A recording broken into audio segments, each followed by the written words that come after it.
Olá, sejam bem-vindos à Live JR desta sexta-feira, hoje para discutir os quase 2 meses de conflito na Ucrânia. Dia 24 de fevereiro, a Rússia invadiu o país e desde então o mundo está em alerta em relação aos desdobramentos desta guerra que está longe ainda de chegar a um acordo de paz.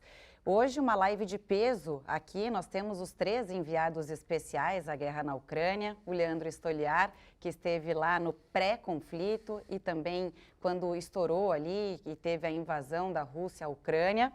Stoliar, bem-vindo. Eu que agradeço, Camila, é um prazer estar com você aqui e com os 2 Andrés, né, que também participaram da cobertura. André Tal, que foi no ápice do conflito. André, bem-vindo também. Tudo bem, Camila? Tudo bem a todos que nos acompanham? Um prazer poder compartilhar um pouco do que a gente viu e viveu lá na Ucrânia, um país em guerra. E o nosso querido André Azeredo, que presenciou fatos marcantes desse conflito, como o massacre em Bucha, em que 420 civis, pelo menos, foram encontrados mortos, corpos espalhados ali pelos arredores de Kiev. André, seja bem-vindo também, um prazer te receber aqui. O prazer é meu, Camila, muito obrigado pela oportunidade, ao Live JR, ao meu querido André Tal, meu querido Leandro Stoliar. São lembranças que não é que não vamos, não é que nós vamos lembrar, é que jamais vamos esquecer. Essa é a grande questão.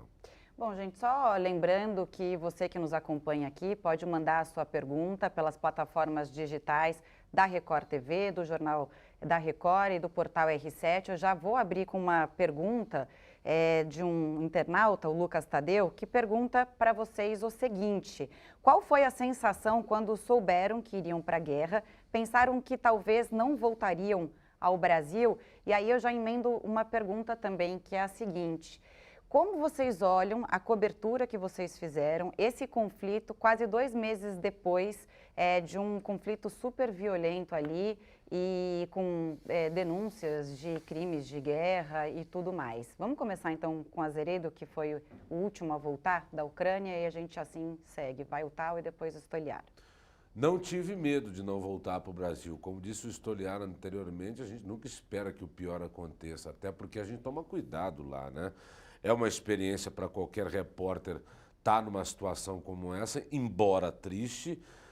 E eu acho que a nossa cobertura cumpriu o papel dentro dos limites necessários, né? A gente abordou muito histórias humanas, porque através da história das pessoas, do relato do que elas viveram, dos dramas nos quais elas estavam inseridas, filhos que viram o menino que viu a mãe sendo queimada na frente dele quando o carro passou sobre uma mina terrestre, uma menina que viu a mãe ser morta dentro do porão, depois do porão ter sido bombardeado, sacudindo a mãe na expectativa da mãe conseguir acordar, isso sendo contado pela avó.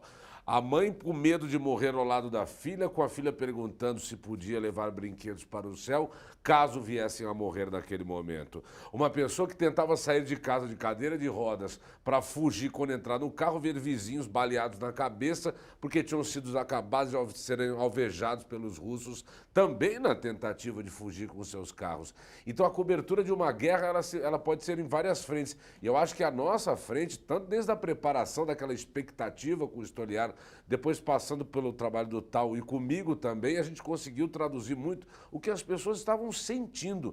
Porque ver um prédio destruído, que por mais dolorido que seja, nada dilacera mais o ser humano do que as histórias e experiências de vida. Eu concordo com o meu xará, o Azeredo. O que mais marca, né, uma cobertura como essa é o sofrimento das famílias separadas, divididas pela invasão russa, pela atrocidade da guerra. A primeira pergunta foi se a gente tinha medo. Eu sou sincero, eu tinha medo sim. Eu senti bastante medo, incerteza, principalmente quando eu estava entrando, que era um momento crítico em que todas as pessoas, milhares de pessoas, milhões de pessoas, na verdade, estavam tentando fugir da Ucrânia, escapar dos conflitos, escapar da guerra, e a gente fazia o sentido inverso. Mas mesmo com medo, prevalece o jornalismo na veia, prevalece a intenção de estar ali no local da notícia, de ver a história acontecer e de contar a história com o olhar brasileiro para o público da Record TV. Então, foi um momento difícil, que eu parei ali na fronteira, eu olhei, gravei uma passagem, olhei para o lado e vi já a Ucrânia, estava na Polônia, vi a Ucrânia do outro lado e falei assim, vou entrar, mas não sei quando e nem como eu vou voltar. E felizmente deu tudo certo, a gente fez a cobertura, pude voltar para casa com minha família, em tranquilidade, com paz.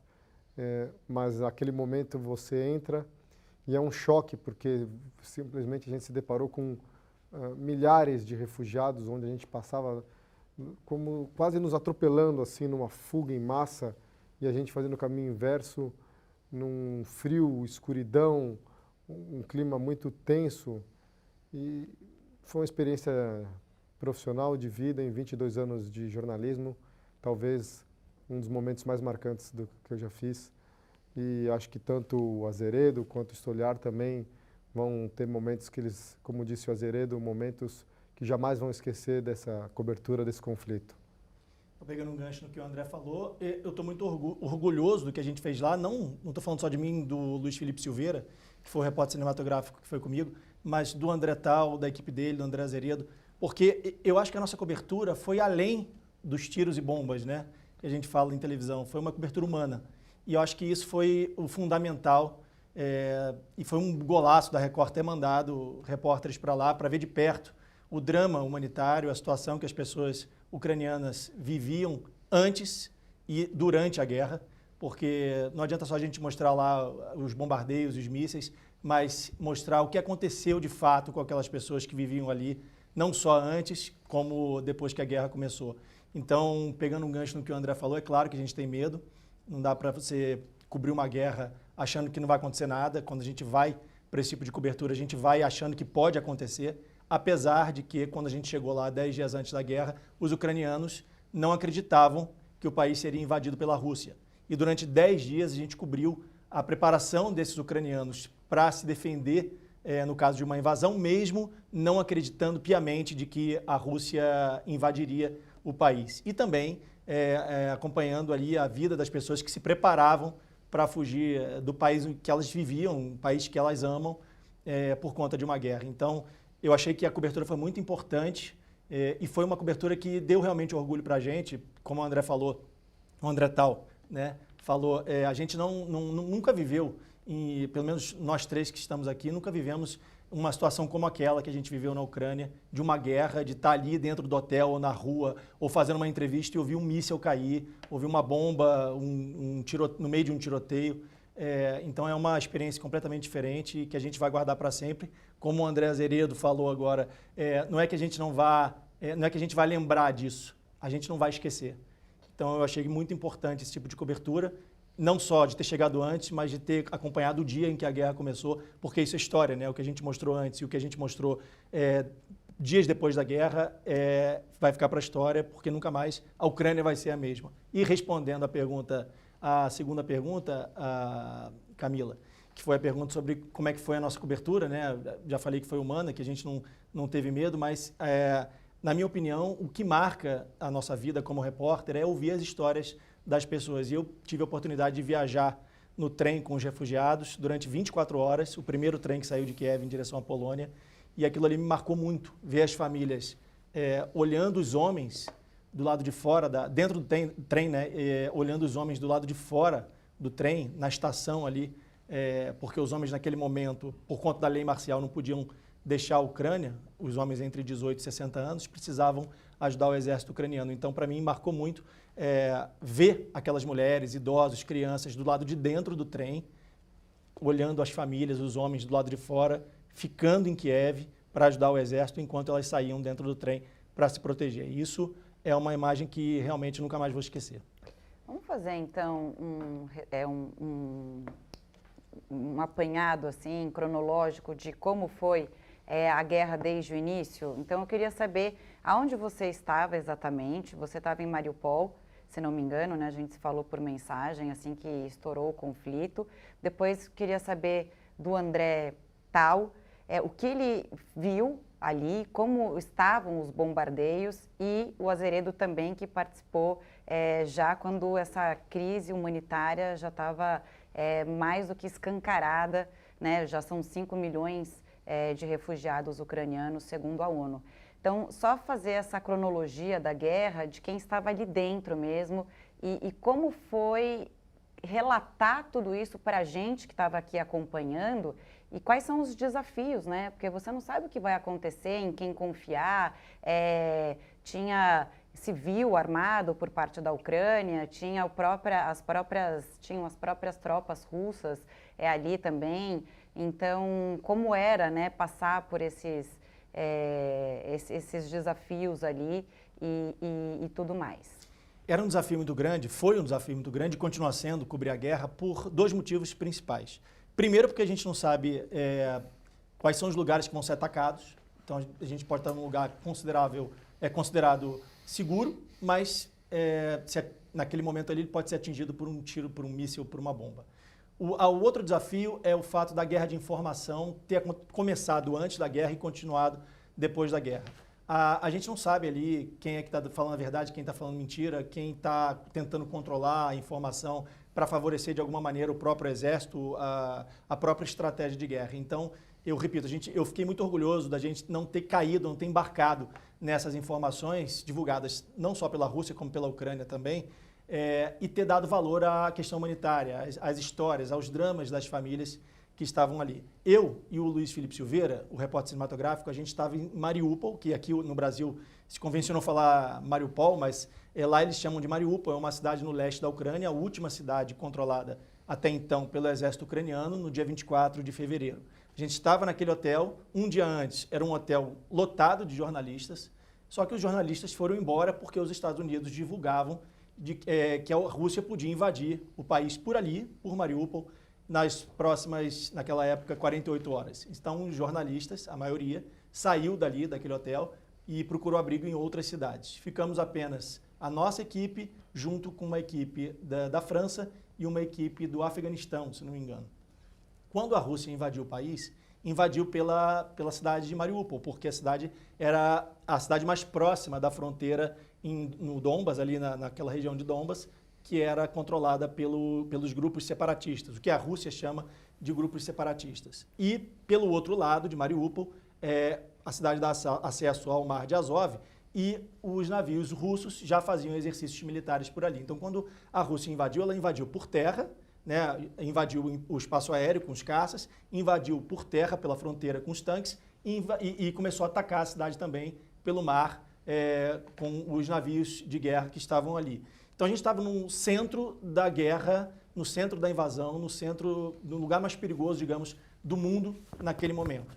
Só as nossas equipes, as 3 equipes dentro do hotel, a gente foi acordado por volta de 5 horas da manhã pelos funcionários do hotel e eles diziam para a gente, olha, vocês precisam sair do hotel agora porque a Rússia está invadindo o país. E essa informação não é uma informação que você recebe de boa, né? Não é uma informação que você consegue identificar ou decifrar em questão de segundos, ainda mais porque a gente estava dormindo. Era o segundo maior exército do mundo, o mais poderoso do mundo, invadindo uma cidade pequena, de 4 milhões de habitantes, se não me engano, 400 mil habitantes, se não me engano. E aí a gente teve que tirar as nossas coisas do hotel, pegar as nossas malas e sair do hotel. Nesse momento, a gente viu, e pelo menos eu me lembro de ter visto 2 imagens que me marcaram muito. Uma foi a equipe do Afeganistão em pânico. Então, você imagina uma equipe do Afeganistão, que teoricamente está acostumada a cobrir guerra, estava em pânico naquele momento. Eles estavam saindo do hotel, o motorista com uma pistola na mão, dentro do saguão do hotel, colocando a equipe para dentro do carro, e a equipe da França também. E nenhuma das 2 equipes conseguiu dar carona para a gente. A gente estava tentando entrar em contato com o nosso motorista e não conseguia. E a outra imagem que me marcou muito foi um menino, um adolescente, né, um pouco mais de, 16, 17 anos, jovem, saindo de casa, um fuzil pendurado no ombro, fechando o portão de casa na maior tranquilidade, enquanto a cidade estava sendo atacada. A gente ouvia os sons dos caças, dos mísseis, das bombas lançadas pelos tanques ali naquele momento, porque o nosso hotel estava muito perto, muito próximo da fronteira com a Rússia, ali da fronteira onde ficava a linha de frente da guerra entre Ucrânia e os separatistas. E esse rapaz saiu de casa com um fuzil pendurado, um civil, não era um militar, fechou a porta da casa e foi ajudar o exército ucraniano no campo de batalha. Então isso mexeu muito comigo, porque mostrou ali para a gente o quão grande é o patriotismo ucraniano e como a resistência ucraniana era tão importante e foi e está sendo ainda tão importante para ajudar o governo ucraniano a se defender dessa invasão russa. Então são dois momentos que aconteceram ali no dia da invasão, no momento em que a cidade passou a ser invadida pela Rússia e que ficaram na minha memória. Então esse foi um momento bem difícil, a gente conseguiu depois falar com o nosso motorista, que levou a gente para Zaporíjia, uma cidade próxima de 1h30 mais ou menos de carro, onde fica a usina nuclear, que posteriormente foi atacada também. E esse motorista voltou para salvar a família dele. E hoje, quase 2 meses depois do início da guerra, a gente não conseguiu ainda informação sobre o que aconteceu com esse motorista, porque ele não responde mais as mensagens. Então esse momento ali de Mariupol, para mim, foi um momento muito difícil. Tal agora. Quando a gente chegou na Ucrânia, a catástrofe já estava estabelecida, com ataques vindo de várias partes do país e várias regiões, e a fuga em massa de milhões de ucranianos. São 5 milhões de refugiados, mais de 25% da população deixaram suas casas. Quer dizer, isso é um drama que vai demorar décadas para ser reconstruído, um drama humanitário. Essas famílias jamais vão ter suas vidas normalizadas, né, da mesma forma que viviam antes da guerra. E aí o Stoliar falou sobre a resistência, sobre essa gana do povo de defender o próprio território, e é essa resistência que faz com que a Rússia não consiga atingir os objetivos com a facilidade com que provavelmente o líder Vladimir Putin, o presidente russo, imaginava, que em poucos dias conseguiria tomar Kiev, a capital, e que as tropas russas, na visão deles, seriam recebidas com festa, principalmente pela população que tem origem russa, que fala a língua russa na região mais leste do país. E essa resistência que até hoje está em Mariupol, são fechada numa fábrica de aço, esperando o grande ataque que deve acontecer cada vez mais, que a cidade vai sendo tomada, esperando as ofensivas russas agora concentradas nessas regiões. E com todo esse cenário, a gente se entristece por saber que 2 meses já desde que a guerra começou e não há uma perspectiva de paz, não há qualquer luz de que um acordo de paz possa ser assinado num futuro próximo, num curto prazo. Inclusive, a gente sabe que o premier inglês, o premier britânico Boris Johnson, disse que a guerra na Ucrânia pode durar até o fim do ano. Então, esse drama pode se estender por meses e meses, e nesse cenário são milhões de famílias que vão continuar tendo suas vidas interrompidas, a sua normalidade. São crianças que agora estão em outros países sem poder estudar nas suas escolas, sem poder ter a rotina com seus pais, com seus avós. São famílias divididas, e esse cenário que continua provavelmente aí por mais alguns meses, e é o que nos entristece, porque a gente viu de perto a dor dessas famílias, principalmente das crianças. Você, Azeredo? Olha, o que eu tentei fazer quando cheguei na Ucrânia, substituindo o André Tal, nos encontramos na Polônia, de lá segui para Lviv, que fica ao oeste da Ucrânia. Era o último refúgio de tranquilidade na Ucrânia. Lviv estava vivendo uma vida aparentemente normal, porque a Ucrânia é um país enorme. A distância entre Lviv e a região de Donbass, por exemplo, é de 1.250 quilômetros. É um país grande, é um país extenso e, por isso, estrategicamente muito importante para a Rússia. E isso eu queria entender quando cheguei na Ucrânia, claro, além de ouvir os relatos, porque os relatos que começavam a chegar para mim naquele momento já eram das cidades devastadas. O Leandro sai no momento, ele recebe, ele está lá no momento em que o ataque começa, o Tal também acompanha alguns ataques. Eu chego no momento em que muitas cidades já estão sendo devastadas ou já estão quase completamente devastadas.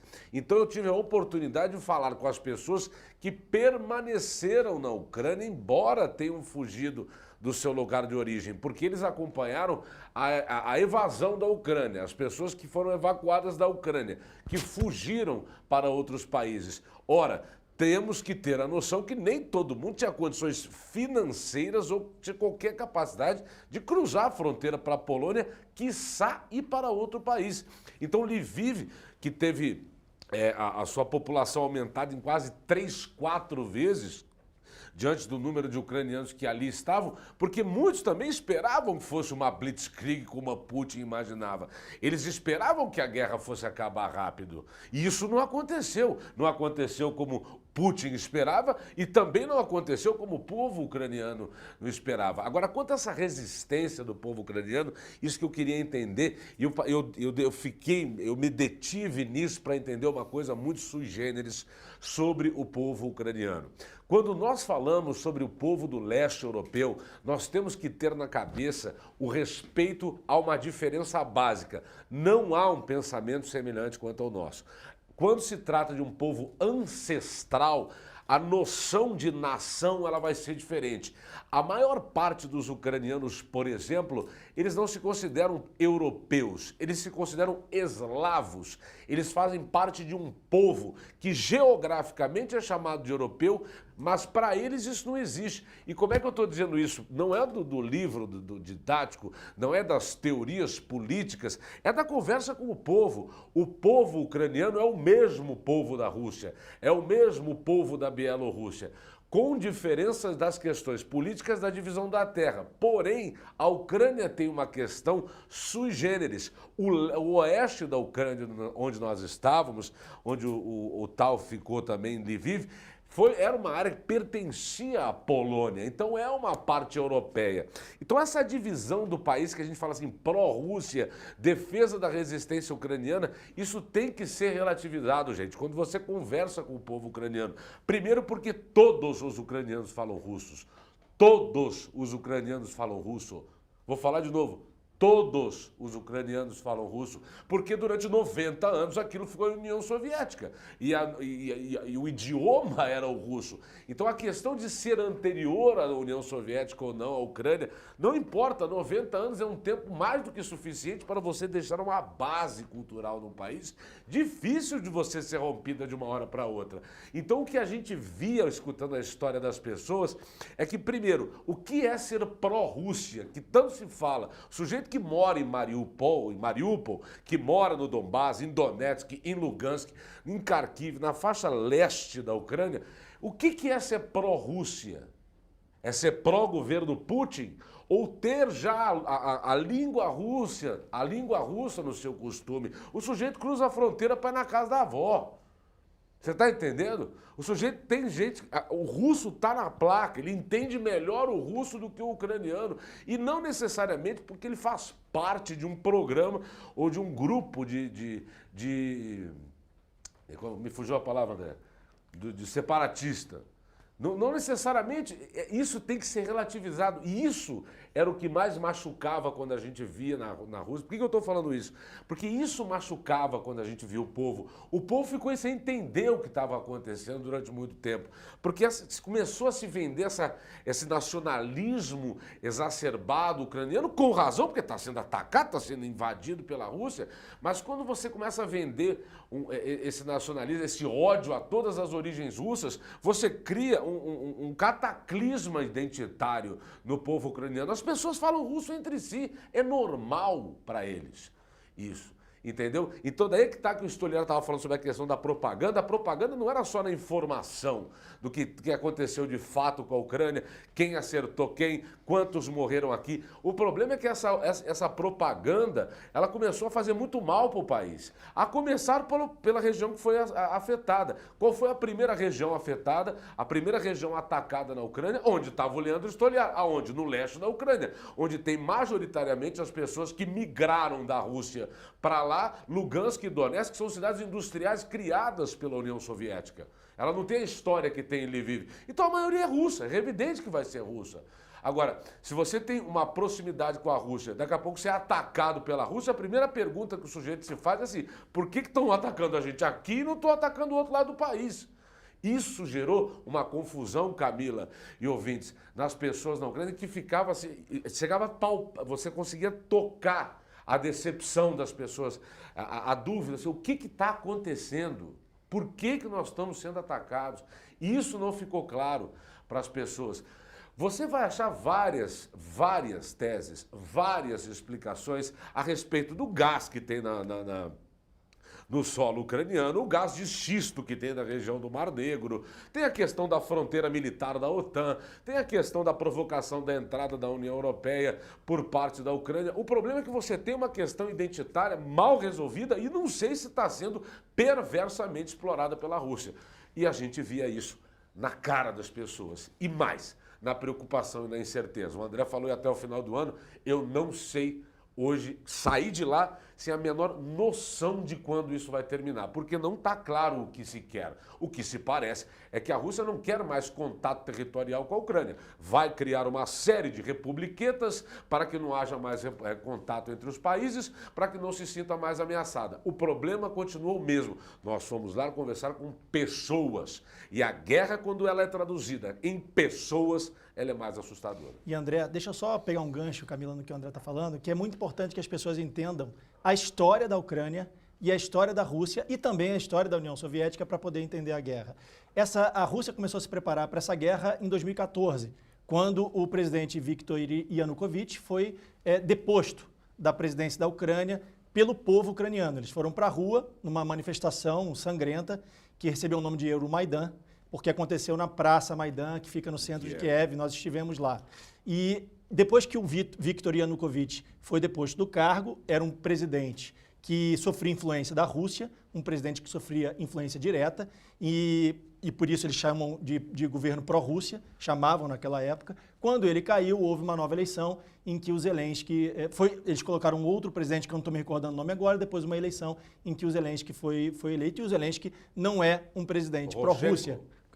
Exatamente. E o Poroshenko saiu e o Zelensky foi eleito, inclusive ganhou do Poroshenko com 73% dos votos. Na Ucrânia, um presidente judeu. Acachapante. Exatamente. O que é interessante é que o Putin usa um discurso de desnazificar a Ucrânia, um país que nunca foi nazificado, inclusive o presidente é judeu, foi eleito, como eu falei, com 73% dos votos na Ucrânia. Mas ele usa esse discurso para tentar justificar essa invasão. Mas por causa do batalhão de Azov, né? Porque tem membros do fala batalhão de Azov que se fala fica muito na do batalhão de região. Azov, exatamente. Só que ele se preparou para essa guerra em 2014, quando o governo pró-Rússia caiu na Euromaidan. E agora ele autorizou, né, deu a ordem para que a Rússia invadisse o país. Os ucranianos, eles são unânimes em dizer que, na verdade, não existem grupos separatistas no Donbás, que, na verdade, ali são mercenários russos contratados pela Rússia para manter aquele conflito ali durante 8 anos, foi o que eles conseguiram manter, para enfraquecer o exército ucraniano e aí sim a Rússia poder invadir o país. E eles são unânimes em dizer isso, não só os ucranianos que são considerados refugiados internos, que são aqueles que fugiram de Luhansk, Donetsk, nessa região dominada pelos separatistas, para Mariupol, eu entrevistei um deles, e ele dizia exatamente isso, que aquelas pessoas que estavam ali em Donetsk não eram ucranianos que falam russo, eram russos, se vestiam como russos, falavam russo, claro, naquela região todo mundo fala russo, usavam armamento russo, quer dizer, eles tinham os trejeitos russos. Mas, Leandro, a gente tem que ver também que aquilo foi uma região formada pela União Soviética russa, pela parte russa. Exatamente. Lugansk e Donetsk não tem a história que tem, por exemplo, Lviv, Kharkiv, Kiev. Aquilo é uma cidade industrial onde houve migração na década de 20 e 30 de russos para trabalhar naquele lugar. Agora, a questão é o que estava sendo feito com esse tipo de cultura. Porque se eu te faço uma pergunta, se tem 500 mil pessoas naquela região, 50 mil participam de grupos separatistas, e as outras 450 mil pessoas, o que tem a ver com isso? E tem uma questão importante, porque quando a Rússia anexou a Crimeia em 2014... Que, aliás, era a maior base naval da União Soviética, né? Era normal que fizesse essa anexação. Mas o mundo fechou os olhos e aceitou que aquilo acontecesse. Eu concordo com E aí se existe uma coisa que o russo despreza, é fragilidade bélica, fragilidade militar. Então, quando o Vladimir Putin percebeu que tomou a Crimeia e não houve reação, houve algumas sanções econômicas de pouco efeito, de fato, na economia russa, ele disse, agora é hora de se preparar, é hora de preparar a grande invasão. 8 anos depois essa invasão aconteceu, mas aí já houve uma reação muito maior porque o mundo percebeu a política expansionista, principalmente as potências ocidentais, e aí bateu a porta o medo de que ele chegasse e se animasse. Se ele se animou para avançar na Ucrânia, poderia, quem sabe, chegar até a Polônia. E se isso acontece, a Polônia, a gente sabe, é um país que é integrante da OTAN, Organização do Tratado do Atlântico Norte, e o artigo 5 da OTAN diz que se um dos países do tratado é atacado, é como se todos os outros tivessem sido atacados ao mesmo tempo. Isso significaria uma reação em cadeia das outras potências europeias, dos Estados Unidos, todos os integrantes da OTAN, e aí seria a Terceira Guerra Mundial. Então, isso para a gente ter uma ideia da fragilidade do xadrez político dessa região no momento em que acontece uma guerra, porque qualquer erro de cálculo é muito perigoso e pode fazer com que esse conflito se intensifique e se torne algo muito maior, algo realmente mundial. Então, o governo ucraniano pediu em um certo momento que os outros países, as potências ocidentais, fechassem o espaço aéreo. Isso significaria que os outros países não deixassem qualquer avião russo sobrevoar a Ucrânia. Mas eles não fizeram isso justamente temendo que fosse interpretado por Putin como uma declaração de guerra, porque todo mundo ali, na verdade, está mandando armas para a Ucrânia, fortalecendo a Ucrânia na esperança de que a Ucrânia consiga acabar com essa ameaça russa, com essa invasão russa, mas tem medo de que, se a Rússia passar e tomar e conquistar a Ucrânia como um todo, essa guerra possa se expandir e aí se tornar algo muito, muito, muito maior, o que seria devastador para o mundo inteiro. Exatamente. Só concluindo. O que a gente ouvia dos analistas ucranianos lá não era... Isso eu acho que é uma ideia que foi discutido no início da guerra. E, por exemplo, como eu deveria ter interpretado, ter ido a Kiev no momento de retirada do... Por que eles saíram? Por que houve essa retirada estratégica? A questão é que, gente, a gente não é... Nenhum de nós três, nós somos repórteres, levamos a sério nossa profissão. Agora, não somos analistas internacionais, o André Tal tem mais conhecimento nessa área, mas a questão é assim, até hoje não está claro o que se quer na Ucrânia. Não. Não está claro o que se quer.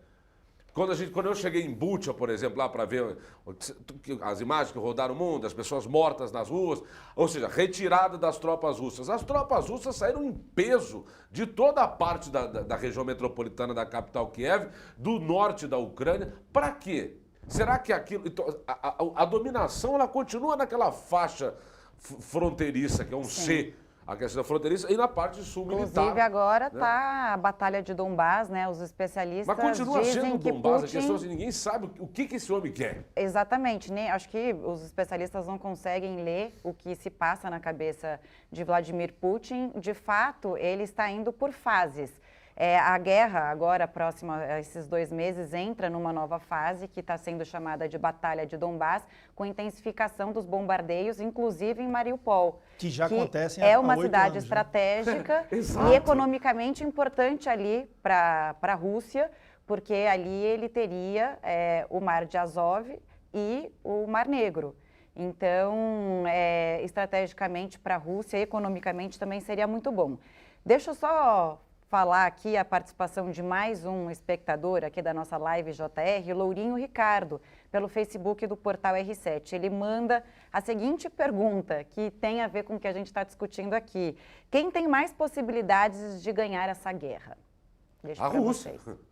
Mas a Depende, Rússia, na minha visão, tem mais força, mas também ela já perdeu, Força né? bélica. Mas já perdeu na Já guerra. perdeu a guerra. Perdeu do ponto de vista amplo agora. Não, perdeu Mas porque bem provavelmente, Leandro, se ela se propõe a ficar com a faixa leste da Ucrânia, o Ocidente não entra numa briga para vai aceitar. Mas vai aceitar. Xará, a questão é a seguinte. Vai aceitar. O que é se Fala. propor ficar com a faixa leste? A ideia inicial... Ficar com a faixa leste, declarar 4, 5 republiquetas... Então, mas a ideia controlar o inicial... mar, controlar a entrada de navio. A ideia inicial nitidamente não era essa, mas o problema é que se Vladimir Putin volta para casa agora sem nada nas mãos, sob intensa pressão dos oligarcas, que perderam suas fortunas depois das sanções... É uma guerra de opinião pública.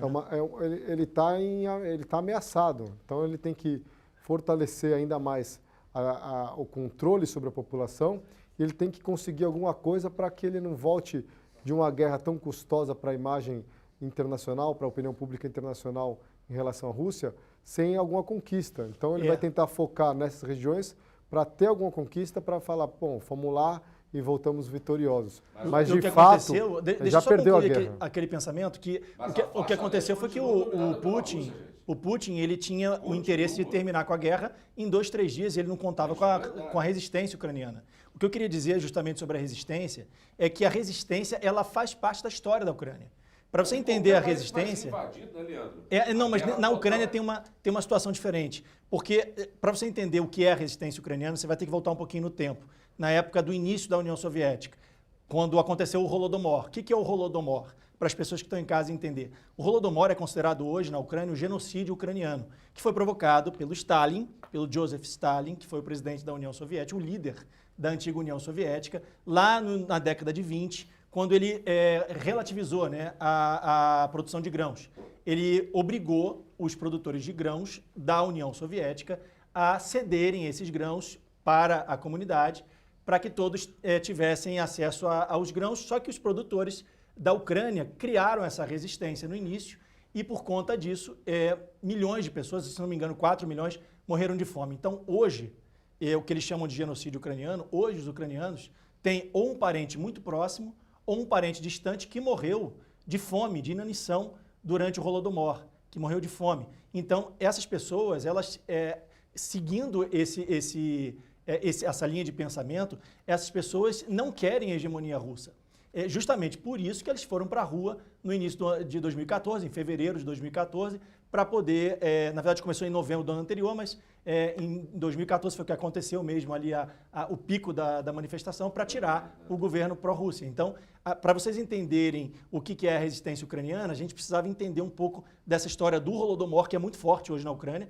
Para onde você vai, em qualquer cidade ucraniana, tem lá a imagem da menina que carrega um urso de pelúcia, que é a imagem que representa o genocídio ucraniano na época de Stalin, e eles fazem uma homenagem anual, fazem um evento anual em homenagem a essas vítimas do Holodomor. Então, essa resistência ucraniana ela não começou agora, não é uma coisa nova, a resistência ela faz parte da história da Ucrânia. E eles têm orgulho em dizer que são descendentes dos cossacos. Quem eram os cossacos? Os guerreiros da época dos vikings, que inclusive eram contratados pelos vikings, segundo os próprios ucranianos. Também, exatamente, que eram famosos pela resistência.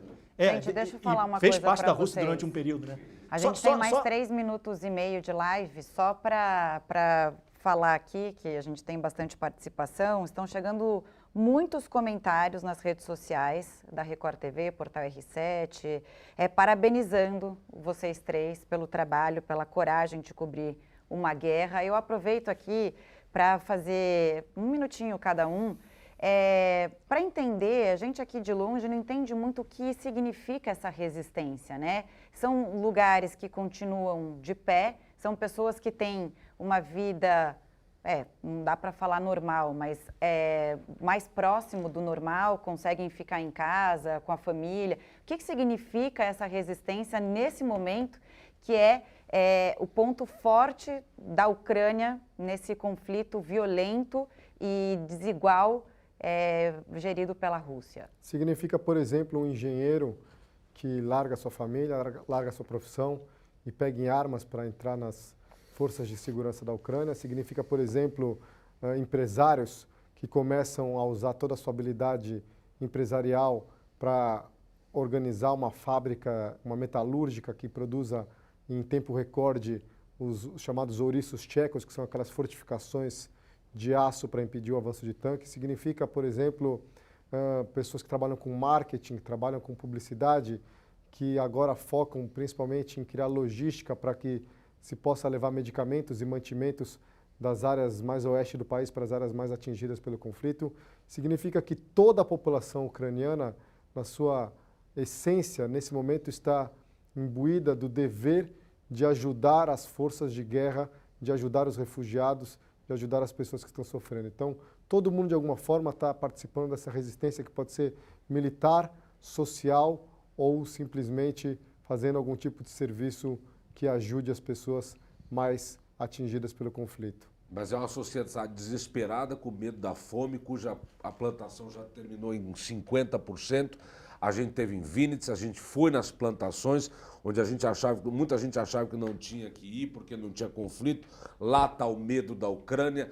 a quebra da safra da Ucrânia de 50%. A Ucrânia é a maior exportadora de trigo da Europa junto com a Rússia. Acabaram as exportações, não tem como sair nada pelo Mar Negro, que está cheio de mina aquática. A Ucrânia está caminhando para a ruína financeira. Então as pessoas não sabem muito bem o que fazer. Existe esse brio, essa luta, essa determinação da luta bélica, mas além do fogo, além do foguete, além do míssil, tem o desastre humanitário financeiro. A Ucrânia está quebrando a passos largos. Zelensky vem avisando isso há muito tempo e Putin sabe disso e está apertando o garrote mais ainda, destruindo depósitos de petróleo e, acima de tudo, a hora que tiver a colheita dos grãos, girassol, trigo, soja, quem tem coragem de botar um trem para ir para qualquer lugar para sair da Ucrânia sem ser bombardeado por Vladimir Putin? O problema é o que diz Zelensky em relação a essa guerra. Não é só uma conquista militar e tem coisas que pegarem armas não adianta muito para a população ucraniana. E isso é aflitante, isso é agoniante, porque Putin está acabando com a Ucrânia.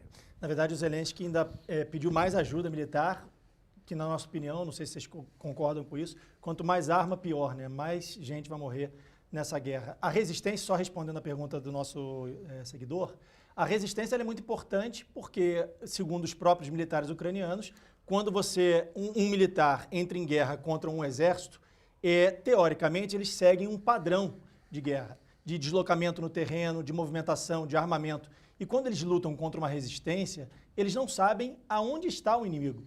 Pode ser uma senhora de 80 anos, como a gente gravou, uma senhora que aprendeu a dar tiro de Kalashnikov para ajudar no campo de batalha, que você não diz que é uma pessoa que vai entrar com uma arma na mão para ajudar o exército ucraniano. Pode ser uma criança, um adolescente de 15 anos que a gente mostrou numa reportagem que aprendeu a dar tiro de bazuca. Pode ser qualquer pessoa. Então a resistência ela dificulta o trabalho do exército inimigo e de alguma maneira está ajudando o exército ucraniano a resistir, a impedir que a Rússia consiga invadir o país por completo. E foi esse um dos motivos pelos quais a Rússia teve que voltar para o Donbás, onde ela tinha mais força com os tais grupos separatistas, para tentar controlar a região que coordena ali a entrada e saída de navios pelo Mar de Azov e pelo Mar Negro também, uma parte do Mar Negro, para depois, com esse controle, ela tentar mais uma vez, que é o que se espera, né, o que se acredita, tentar mais uma vez a invasão de Kiev. Então a resistência ucraniana é justamente isso, são pessoas comuns, civis, que como o André Tal falou, podem ajudar não só com uma arma na mão,